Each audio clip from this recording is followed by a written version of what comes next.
Thank you very much, Richard. Thank you also to Marcus and Alex for inviting me here today. It's a pleasure to be here. Good morning, everyone. Good morning. You're all feeling freshly energized from your caffeine hit just now, ready for 45 minutes of Google love. Okay, guys, so my name is Duncan Watts, and I work for Google. And I've been with Google since April last year, having spent the previous 10 years in telecoms. So I'm perfectly qualified to talk to everyone that makes their bread and butter from the world of property. But no, seriously, at Google I work for the large customer sales organisation, which is the bit of Google that looks after some of the UK's biggest advertisers. And I know that some of you are not in that category here today, and in fact I would say the majority of you are not in that category, but that doesn't matter at all, because the principles I'm going to talk about today in a bit of detail, particularly on mobile, apply to everybody, whether you're a mum and pop shop, running something down the back street, or a multinational corporation. Online and the web is a great leveler, and users need the same thing and the same functionality from their online and browsing experience. So in terms of the presentation I'm going to give, basically I've split it into three parts. The first is a little bit about tech trends. I won't be dwelling on it too much, but I want to give you a flavour of some of the stuff that's going on that's influencing the user behaviours that are changing so rapidly that your businesses need to adapt to. The second part is going to be talking about connectivity and how that's changing, again, user behaviours because of the wealth of information that's available at the touch of a button or the touch of a screen. And then finally, I'm going to be talking about mobile specifically, running through some data points, and there's going to be a little bit of data in there, so have your pens and paper at the ready.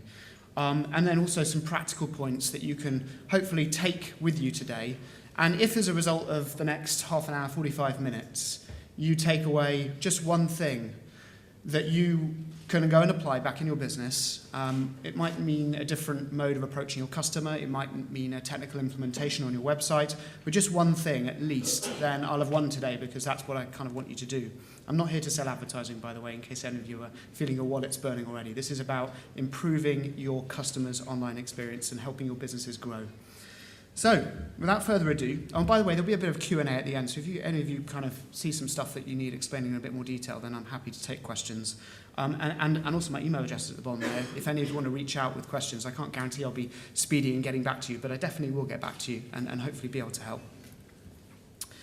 So what's driving all of this mobile and technology and device usage and users' behaviours changing? Well, actually, at the fundamental basis of it is a principle that was coined by a guy called Gordon Moore, one of the founders of Intel Corporation, several decades ago. And he noticed that since the 1960s, so basically since the invention of the microchip, the number of transistors you can get on a square centimetre of silicon has roughly doubled every 18 months. So what that means is basically the computing power available on the same amount of silicon chip is doubling every 18 months. It's an exponential growth. And what that means is that memory capacity, the ability for smartphones to have sensors in them that require heavy processing power, the number of pixels in an image that you take with your digital cameras is increasing at roughly exponential rates every 18 months. And what that means, basically, is that the computing power available to the average user for an acceptable cost is increasing hugely. So to kind of bring that to life in practical terms, does anyone want to hazard a guess, thinking back a generation, so about 25 years, how much area a piece of silicon would have occupied to produce the same amount of computing power as is in my Android smartphone? Does anyone have a hazard a guess? 25 years ago. Sorry? You've been to a Google presentation before, haven't you? Your memory is also very bad. It's one tennis court, apparently. So just imagine that.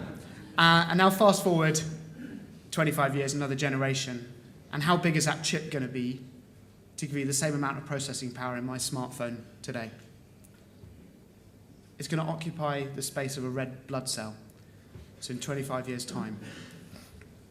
It's just an extraordinary analogy that I think is going to bring to life the amount of processing power that is in the world today and is going to continue to accelerate. It definitely feels like the world's speeding up for me. Maybe I'm just slowing down, but all of this is basically founded by that principle that Gordon Moore coined back in the 1980s. So we're moving towards a multi-screen world. Stating the obvious here, really. We're all interacting and feeding this information from desktop, from mobile, from tablet, from TVs and connected TVs, from wearables, although I have to say the jury's out on that one for me at the moment. I've recently acquired a smartwatch and it's not on my wrist today.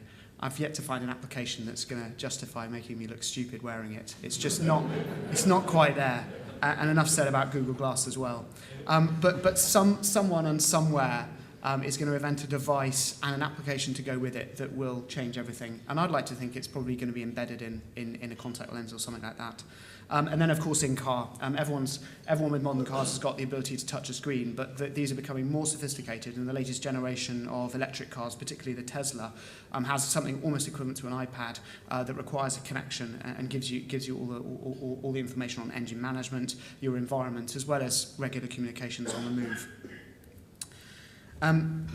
So you've got to have Google presentations always going to have a kind of bottom and to the top right type of graph. And this one I quite like because it shows the, again, exponential growth of square footage in screens available to the world's population.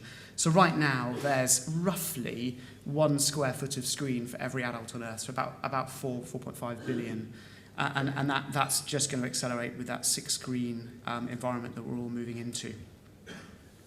So on to the next part of this presentation, talking about connectivity. Connectivity is actually something that is dear to my heart, having spent 10 years of my career to date in telecoms.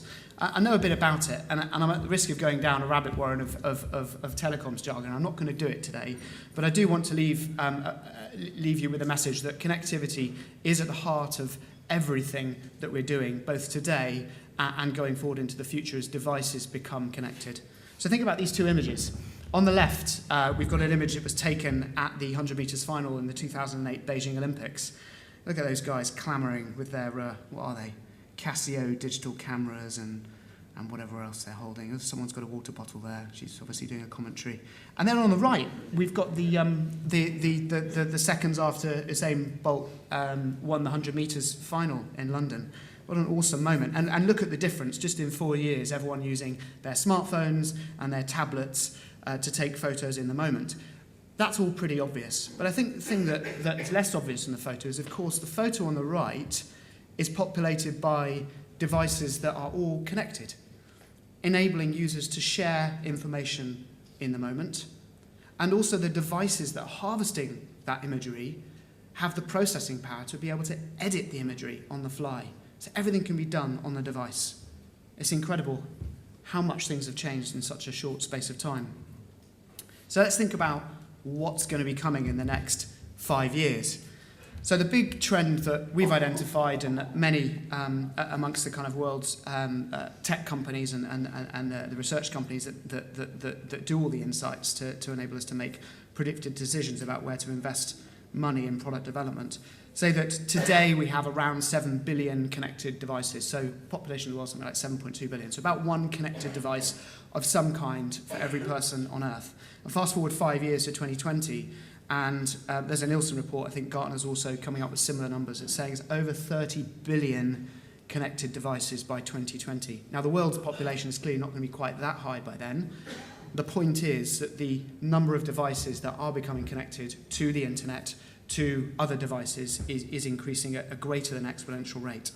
So Google's view is that in a world where you've got so much connectivity, so many screens, and so many devices without screens that are also connected, if you had an application to interact with every single one, an application for your toaster, for your fridge, for the parking meter, it would just be impossible. And so our vision for the next phase of the web is that each connected device, whether it be a parking meter, whether it be your TV, whether it be your fridge, is that each would essentially have a connection to the internet in the form of a URL, so a uniform resource locator, a unique address that will allow your device, probably your smartphone, to connect to it and interact with it, to pay a fine, to pay a parking ticket, or maybe to buy something at a vending machine, using low-power Bluetooth to do that. So think about that, and Google's advocating this physical web. It's not a Google product, but it's a common standard that will allow technology providers and device manufacturers to be able to have a common way to interface to devices like this, which the consumers need to essentially interface using the screen. These aren't going away. The next bit of content, which is dark at the moment, because it's actually a video I'm going to hit play on in a moment, is a personal favourite of mine because it's telecoms related, and it's about a project that's going on in Google X, which is a department in Google that comes up with all of our wild and wacky innovations. It's called Project Loon. Loon for loony, I think, or balloon. And for those of you who haven't heard about Project Loon, it's basically an innovation that allows wireless networks to be created through networks of high altitude weather balloons. And the way it works is they float these into the stratosphere where there are obviously winds circling the globe, and they float away. And we have an element of control as to their direction, but basically they just float. And if you've got enough up there, then the principle is that you can cover wide areas of countries and of the globe with wireless coverage.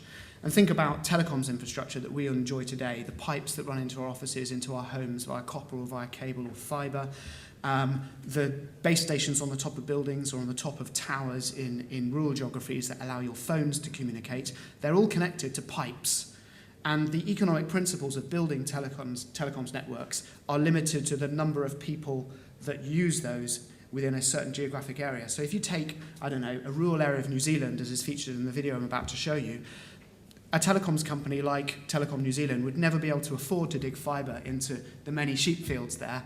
Instead, you'd need wireless technology. And so these balloons that Google are floating around the globe right now provide that level of coverage for people who are literally stranded without any data connectivity. And it's of huge benefit to rural communities, whether it's to do business online or literally for people to communicate to each other. So here's a taster of what's going on. I run a small farm. When I'm using the internet, the first thing I'll check is the weather, see if my sheep are going to dry out, and at the moment the wool's not dry. So I'm just looking for a window so I can plan my week. We've gone through a number of different internet providers to try and get reliable internet. It was so slow that we had to click on a page and go and find something to do for 10 minutes. So can you give us a quick update on the launch? Having a team from Google on our farm to trial this for the first time has been really exciting. Alright, coming out, 3, 2, 1. Straight up. Starting today, we're launching a few dozen balloons so that 50 testers right here in the Christchurch area can get online through this experimental balloon network. Bingo. Yay! And that was fast too. To be the first person to do that is a little bit cool as well. Having access to the internet can change lives, and there are 5 billion people on the earth that aren't reached. Balloon-powered internet sounds positively mad, and in a way it is, but it's mad in a very practical way that could just work.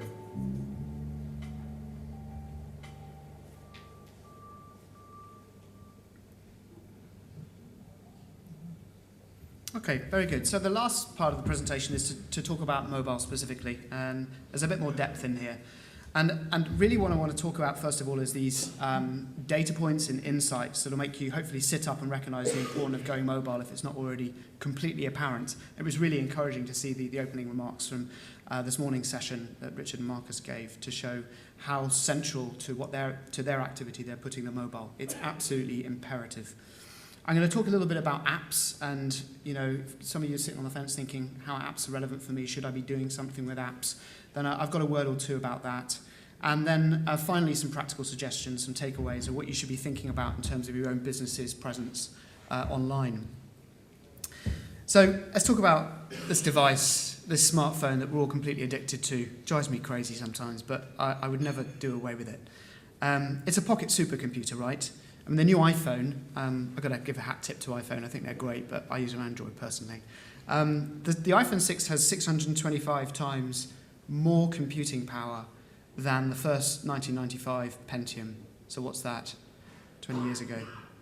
And in the first weekend of the iPhone 6's launch, they sold 25 times more CPU transistors. So those are the little bits that exist on the silicon chips within the phones than were in all the PCs on Earth in 1995. I mean, this is just nuts. But what does it all mean? Well, in terms of consumer behavior, look at the difference between search queries in 2010 from mobile. So when I say search query, I mean a search string that you typically put into a search engine. It might be Google, it might be Bing, or it might be Yahoo. So 10% of those were originating from a mobile device, a smartphone, or a mobile in general using WAP. Remember those days, in 2010. And then last year, 50% of search queries in the UK came from smartphones. So people's user online journeys, in 50% of circumstances, typically Google being the gateway to the rest of the internet, were starting from one of these. So imagine your industry, right? So something drastic happens overnight. Your customers change. Maybe they all wake up and only speak German. Maybe they all live in one city. Maybe they're all under 18. Would your plans change? Well, yeah, of course they would.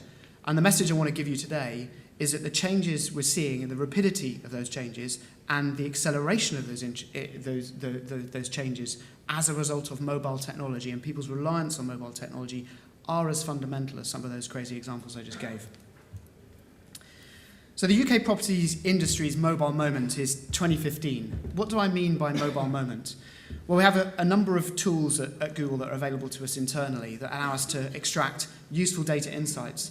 And what I did in preparation for today's session was I literally put in a series of several hundred search queries that are synonymous with property searches. So it might be flat to let in SW4, it might be how do I sell my home, or generic queries like that, all the way through to some of the brands that are best loved in terms of that property search that people go through when they first start to think about either selling or buying or indeed renting.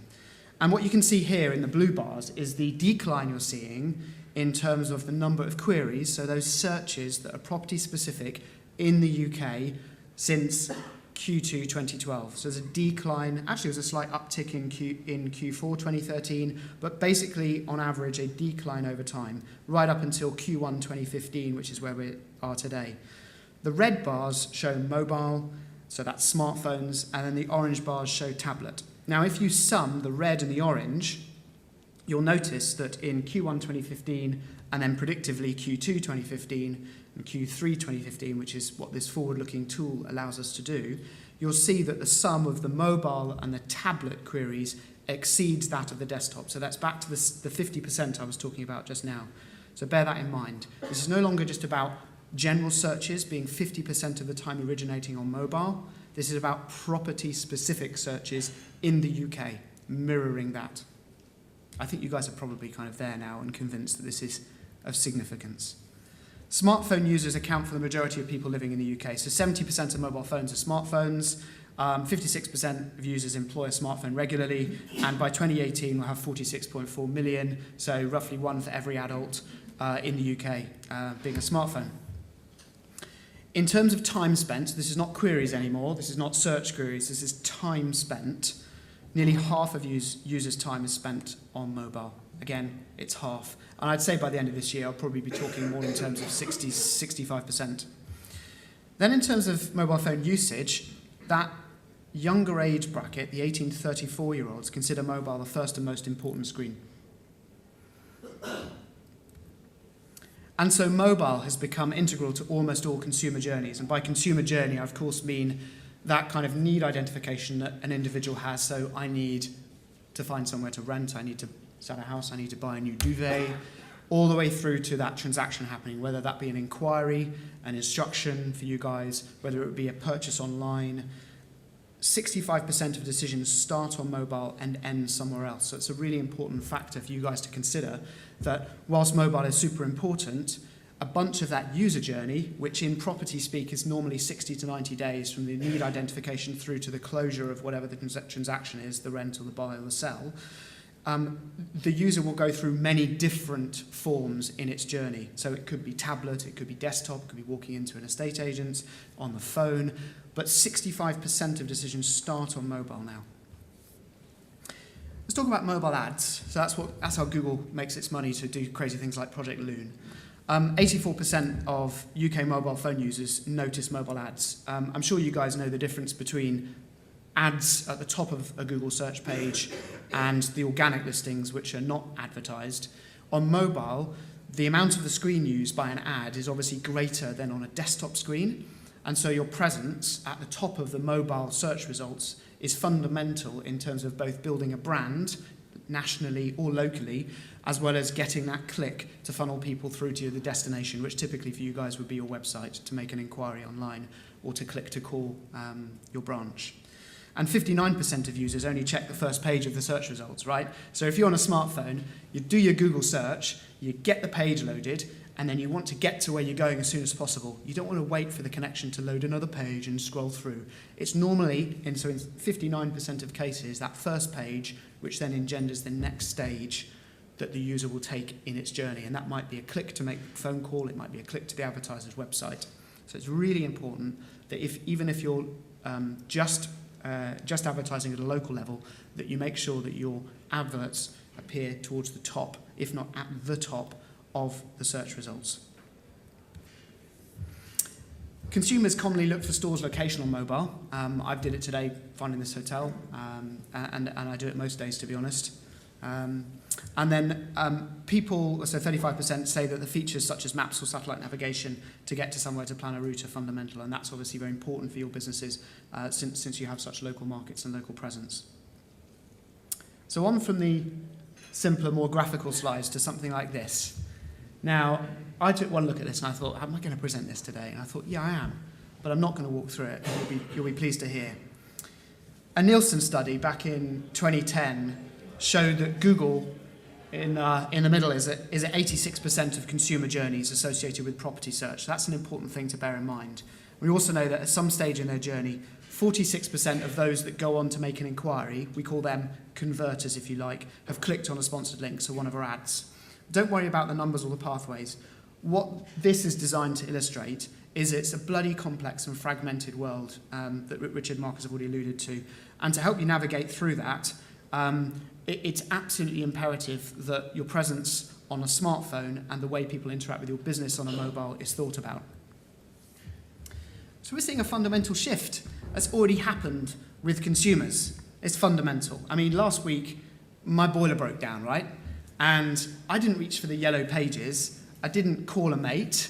I didn't look through the phone book. My first reaction, I didn't even think about it, was just to reach for my smartphone, do a voice search. The first thing that popped up was a British Gas ad with a click-to-call functionality, which I clicked and then put me straight through to the British Gas call centre, and 2 hours later my boiler was fixed. Thankfully I had a policy with them, that's by the by. The point is that it's now no longer a thought process I go through, it's instinctive. And many advertisers are missing that shift. British Gas didn't last week, because when I did my search, their ad was there at the top of the search page. But a lot of advertisers are completely falling out of touch with audiences and losing revenue. So I had a quick look at a genuinely random selection of Agents Property Guild members, and 50% of them had desktop sites resolving on mobile. So hands up if you guys know what that means, a desktop site revolving on a mobile. Okay, it's probably worth me spending a minute just thinking through that. So you've all had a situation where you use your iPhone or your Android device or your Windows smartphone, to do a search, click through to a website, and then suddenly be presented by tiny font. You can't even read. You need to get up close, or worse still, you need to pinch and zoom to be able to get to the text you're trying to read. And then when you finally found the bit that you want to click on, you click on it, and your fat thumb makes something else happen, and you end up giving up. So that's what I'm talking about. Unless you've got a site that resolves well on a small screen, on a smartphone, then a lot of your customers or potential customers will basically give up. So the number one tip I want you guys to take away from today is that you've got to have a mobile site that resolves well on a smartphone. It's absolutely fundamental. And 50% of you, just based on my random selection from the research I did online, don't have that. Even some of the better known brands were left wanting, I have to say, but I'm not going to name names. Something to consider. And we all saw what happened to Motorola, a business that completely missed the consumer shift to touchscreen smartphones. It's just been left trailing. LG, Samsung, and of course Apple have all gone surging ahead. And I can use that example because Google acquired Motorola some years ago. And we know how difficult it is. So Google also understands why advertisers aren't making the jump full bore on mobile. The numbers don't seem to work out. Many perceive the lack of ROI. You don't think the mobile site's going to work too well. It's not as good as you think it needs to be. You're feeling a bit of paralysis and needing a robust mobile strategy. Well, I'll tell you what, the worst thing you can do is sit on your hands and wait for something to happen. You've got to get out there and you've got to do something about it. And Google can certainly help. So we're helping advertisers like you guys thrive in this constantly connected mobile world. We're helping you be there, so being there for consumers whenever and wherever they want to connect, to be as relevant as you can be for those consumer journeys, and then obviously to continue to optimize your efforts by measuring all of the conversions that your mobile presence gives. But first, before we go into those three things, a quick word on apps, as I promised. So, I love my apps, right? And the headlines on the left, what do they say? Apps continue to dominate the mobile web. The decline of the mobile web. The mobile war is over and the app has won. So headlines suggest the mobile web is dead, right? But time spent in apps is not the same as value for businesses like yours that are trying to engender a transaction.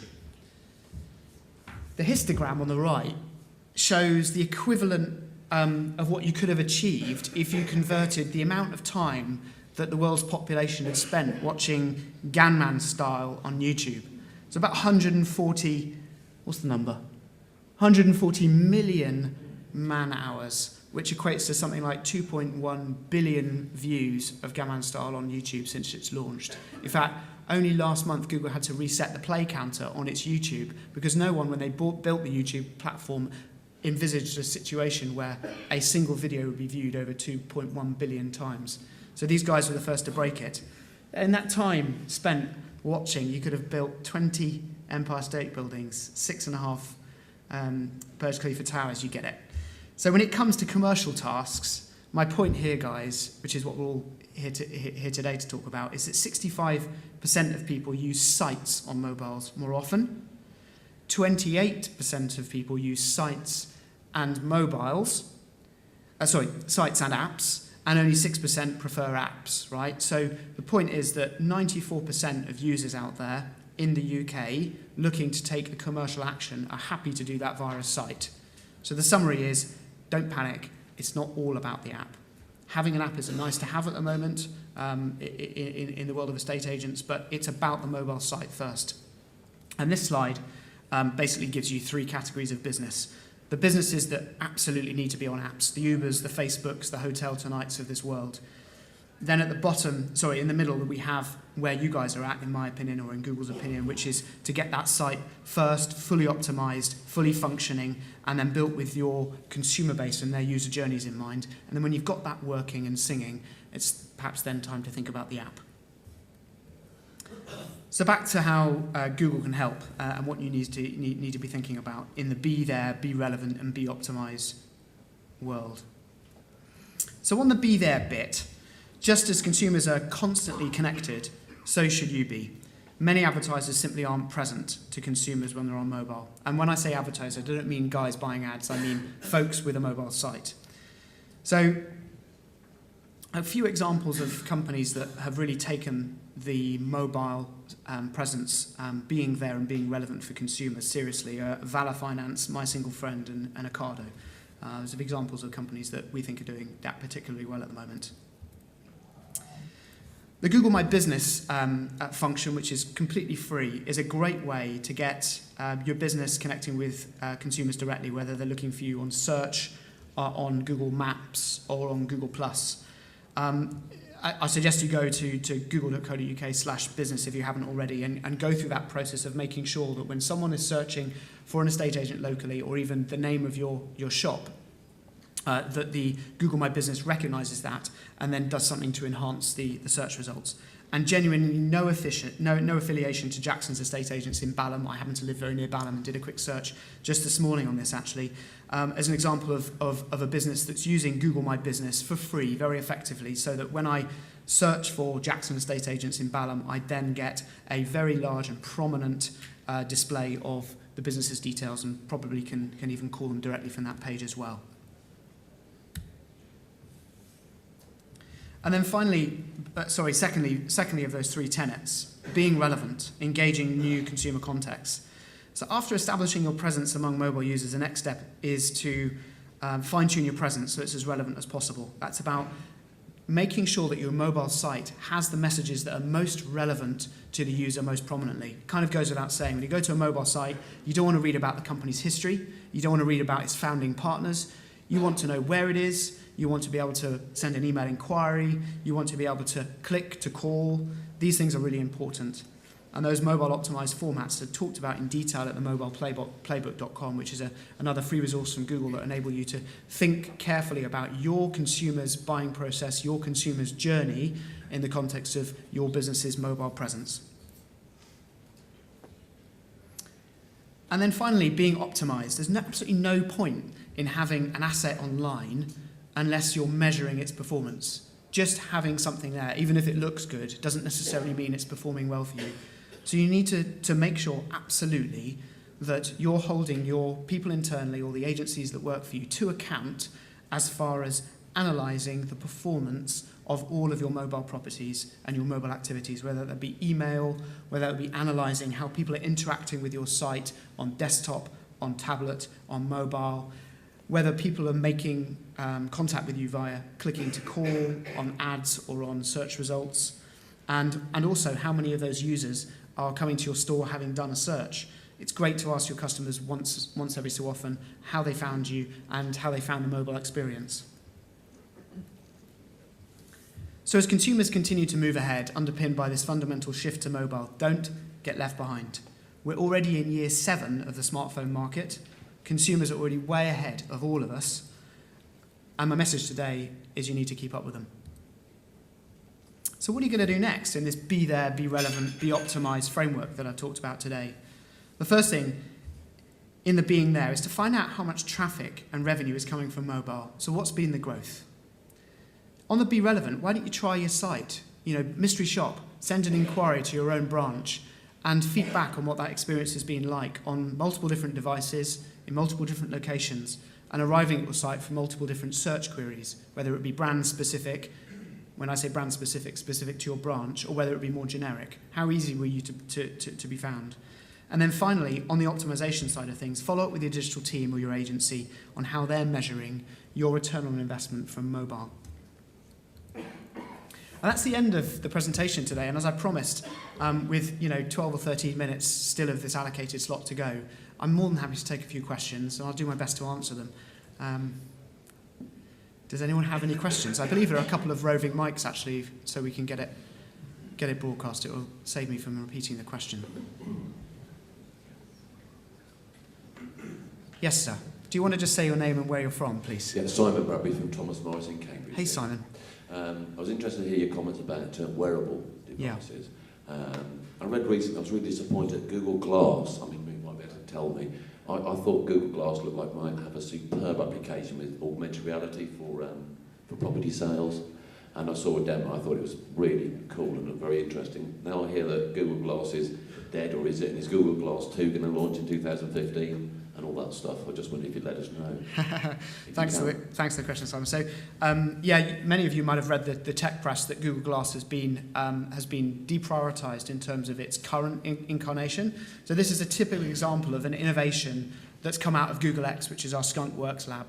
These guys put together things quickly, get them out to market, and then let the users do the talking. And we found in the case of Google Glass that users didn't find the applications that meant it was going to be as viral or as habitual to use as, let's say, a smartphone.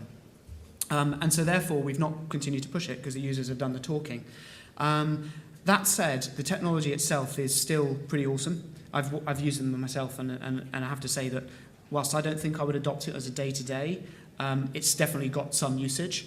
So without giving too much away, Google Glass has kind of gone back into the Skunk Works team, and there will be another round of innovation which will probably come out with another incarnation of it. Who knows what that's going to look like. But I'd agree that as far as property search is concerned, there is a killer app. The ability to have location-specific results turn up as you browse streets in the area you want to live is awesome. The ability then to be able to click into one of those results and then look at a piece of video that may be seeding into the ad is massive, and it'll come back. I certainly feel that technology is getting closer to us. and will eventually end up inside us. I mean, Google's just brought out a contact lens that has a detector in it that measures people's blood glucose levels from the moisture that's on the eyeball to allow diabetics to get an early warning as to when they might need a jab. That sort of technology embedded within the contact lens, fast forward 2-3 years, thinking about Moore's Law, is not going to be far off having a screen embedded within the contact lens. I don't think that's going to happen anytime soon, but that's kind of the way it's going. So I think these devices are just going to become part of us. Scary, isn't it? Any more questions? Yes, sir. There's one at the front.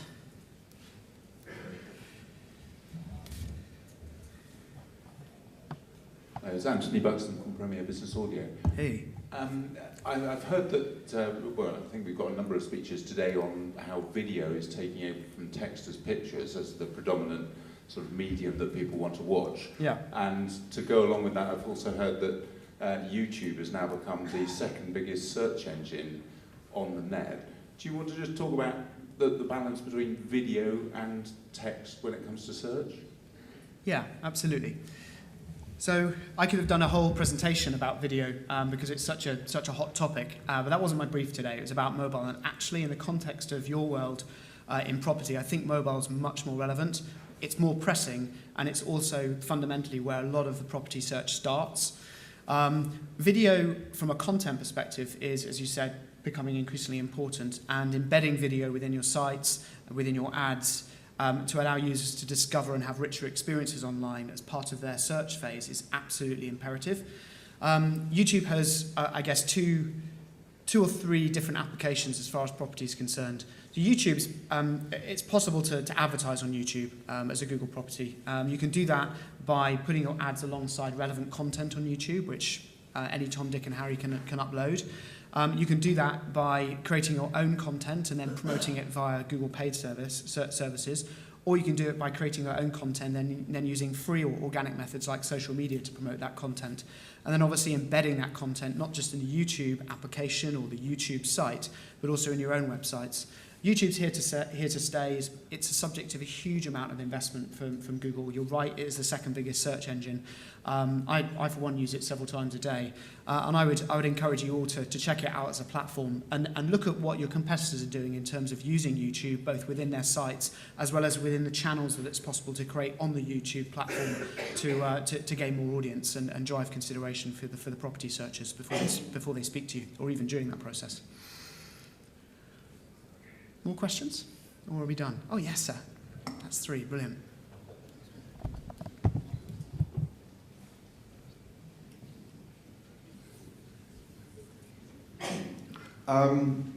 If I was, I'm from Leicester's in Oxfordshire. If I was opening up a new office tomorrow in a new area, yeah, say 6 miles up the road from our current office, yeah, can you give us the top 5 things that you would do, as in you personally, this afternoon, as of we're opening a new office tomorrow, on Google, on our laptop, on our smartphone, top 5 things that you would encourage us to do? Have you got a mobile responsive website already? Yeah. Okay. And is that relatively easy to replicate for the new branch, or would you literally just use the same one with a link to the new branch? Okay, so you've got that asset already. That's great. Okay. Top 5 things. Wow, putting me on the spot. It feels a bit like an interview I went through 8 months ago. We get put on the spot every day of the year. Yeah, good stuff.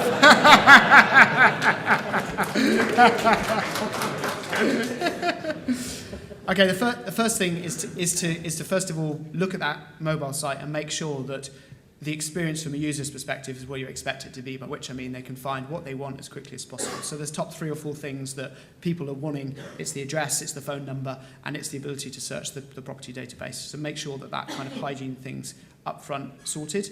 Second thing is your search engine optimization. Make sure that whoever you're using to do that is taking care of the terms they're looking to seed into the Google Web Index, to make sure that when people search for your estate agent or do a property local search, you're in the top 10 listings for the local area.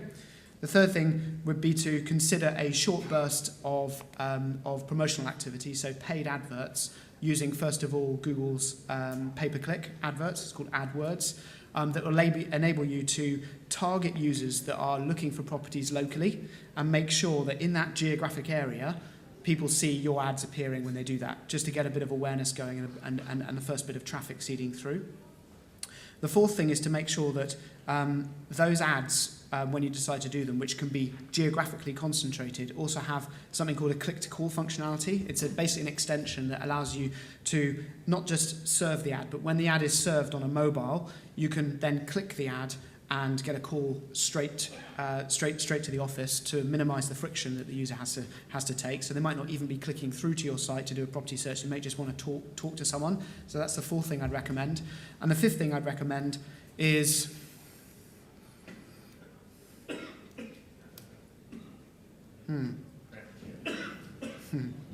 Have you got any video content already? Have you got any video content already? Do. You have. So the video content would be useful, and you can use an extension to AdWords to get that onto YouTube as well and start promoting the branch locally using the video ad. And this is not thousands of pounds. As you know, you can limit the budget to just a few quid a day to get a feel for how those ads are performing for you. And if they work, then happy days. If they don't, you can just turn them off. And to judge the performance of an ad, clearly you need to value what that inquiry is worth to your business. And if the click is costing you a few pence, yet every so often, so every, let's say 1 in 20 clicks is converting into an inquiry which will lead to an instruction or maybe a purchase, then your ROI is there and it's worth doing. But the range of tools on the Google advertising network now, which allow you to be very, very nuanced about your advertising, are huge. It's no longer about serving an ad to the national population that happens to be searching for a property in Oxford. You can be very nuanced and very geographically specific about that and make sure that the spend you're making on ads is as efficient as possible. Thanks for the question. I think that's probably the right time to hand over to you, Richard, just for some closing remarks. Thanks, everyone.